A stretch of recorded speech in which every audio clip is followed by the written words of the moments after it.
Hello guys, welcome back to my channel. So RL circuits to question number 2 nodana.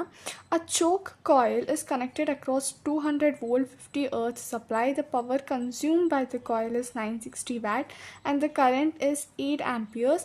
Calculate circuit constants. So first of all, ಇಲ್ಲಿ choke coil ಅಂತಂದ್ರೇನು, it is nothing but RL circuit. Okay, so ಅದನ್ನು ನಾವು 200 ವೋಲ್ಟ್ಸ್ಗೆ connect ಮಾಡಿದ್ದೀವಿ and 50 hertz frequency ಹೋಗ್ತಾ ಇದೆ and power consume ಕೊಟ್ಟಿದ್ದಾರೆ amperes, that is nothing but current 8 amperes ಕೊಟ್ಟಿದ್ದಾರೆ. ಸೊ ಫಸ್ಟು ಗಿವನ್ ಬರ್ಕೊತೀನಿ. ಸೊ ಗಿವನ್ ಏನು, voltage is equals to 200 volts, frequency is equals to 50 hertz, then power is equals to 960 watts and current is equals to 8 amperes. So ನಮಗೆ ಕೇಳಿರೋದೇನು, circuit constants. So circuit constants ಅಂತ ಅಂದ್ರೇನು, very simple. ಚೋಕ್ coil ಅಂತ ಅಂದ್ರೇನು, ಬರೀ resistance ಮತ್ತು inductor ಇರುತ್ತೆ ಅಲ್ವಾ, ಈ ರೀತಿ. This is the resistance and this is the inductor ಅಲ್ವಾ.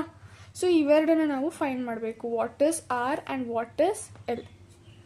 ಓಕೆ, ಸೊ ಫಸ್ಟ್ ಪವರಿಂದ ಹೋಗೋಣ. Okay, so P is equals to I square R ಅಂತ ಗೊತ್ತು ಅಲ್ವಾ. ಸೊ ನನಗೆ ಆರ್ ಬೇಕು ಅಂದರೆ P divided by I square. So P value is 960 divided by I square, 8 8 64. So calculate ಮಾಡಿದ್ರೆ you will get R is equals to 15 ohms. Okay, so similarly next I is equals to V divided by Z ಅಂತ ಗೊತ್ತು, right. So ನನಗೆ Z ಬೇಕು.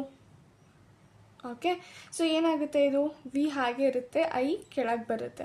So ಝೆಡ್ನ calculate ಮಾಡ್ಕೊಳ್ಳೋಣ, that is 25. So ಝೆಡ್ನ ಯಾಕೆ calculate ಮಾಡ್ಕೊಂಡೆ ಅಂತ ಅಂದರೆ, because we know a formula that says Z is equals to R square plus XL square. XL ಬಂತು ಅಂದರೆ ಎಲ್ನ ನಾವು ಈಸಿಯಾಗಿ ಫೈಂಡ್ ಮಾಡ್ಬೋದು. ಓಕೆ, ಸೊ ಝೆಡ್ ಸ್ಕ್ವೇರ್ ಹಾಗೆ ಇಟ್ಕೊಳ್ಳಿ, ಈ R square plus XL square ಹಾಗೆ ಇರುತ್ತೆ, ರೂಟು ಈ ಕಡೆ ಹೋದರೆ ಸ್ಕ್ವೇರ್ ಆಗುತ್ತೆ. Okay, fine. ನೆಕ್ಸ್ಟ್ ನನಗೆ ಎಕ್ಸೆಲ್ ಬೇಕು, right. So Z square minus R square ಮಾಡ್ಕೋತೀನಿ, which will be equals to XL square. Okay, so Z square value is ಎಷ್ಟು, if you substitute all those things, root Z square minus R square is equals to XL. So ಇಲ್ಲಿ calculate ಮಾಡಿದ್ರೆ ಝೆಡ್ದು value put ಮಾಡಬೇಕು, that is 25 square, and ಇಲ್ಲಿ R value put ಮಾಡ್ತೀರಾ 15 square. So minus ಮಾಡಿ root ತೆಗೆದ್ರೆ you will get XL value is equals to 20.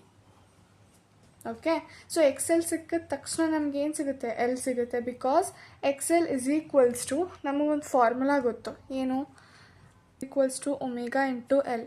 ನಮಗೆ ಬೇಕಾಗಿರೋದು ಎಲ್ ಅಷ್ಟೇ. ಸೊ ಎಕ್ಸೆಲ್ ಹಾಗೆ ಇರಲಿ, ಒಮೆಗಾ ಕೆಳಗೆ ಹೋಗುತ್ತೆ. XL values 20, omega is 2π into F values frequency that is 50. So L ಇವೆರಡನ್ನ ನಾವು ಕ್ಯಾಲ್ಕುಲೇಟ್ ಮಾಡಿದ್ರೆ you will be getting L as 0.0636. Okay, so basically ಈ ಕ್ವಶನಲ್ಲಿ ನಮ್ಗೆ ಏನು ಗೊತ್ತಾಯಿತು, very simple.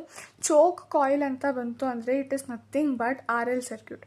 So R L ಸರ್ಕ್ಯೂಟ್ದು ಕಾನ್ಸ್ಟೆಂಟ್ಸ್ನ ಫೈಂಡ್ ಮಾಡಿ ಅಂದರೆ we have to find R as well as L. So ಆರ್ನ ಫೈಂಡ್ ಮಾಡೋಕ್ಕೆ ಪವರ್ದು ಫಾರ್ಮುಲಾನ ಹೆಲ್ಪ್ ತೊಗೊಂಡ್ವಿ, ಆ್ಯಂಡ್ ಎಲ್ ಬೇಕು ಅಂತಂದರೆ ಎಲ್ ಯಾವುದಕ್ಕೆ ಬಿಲಾಂಗ್ ಆಗುತ್ತೆ, ರೆಸಿಸ್ಟೆನ್ಸ್ಗೆ. ಸೊ ರೆಸಿಸ್ಟೆನ್ಸ್ಗೆ ಏನೇ ಬೇಕು ಅಂದರೂ we will move towards Z. So Z ಹತ್ರ ಹೋದ ತಕ್ಷಣ ನಮಗೆ ಗೊತ್ತಾಯಿತು ಎಕ್ಸೆಲ್ ಸಿಗುತ್ತೆ ಅಂತ, ಆ ಎಕ್ಸೆಲ್ನ ಇಟ್ಕೊಂಡು ನಾವು ಎಲ್ ಹತ್ರ ಬಂದ್ವಿ. ಓಕೆ.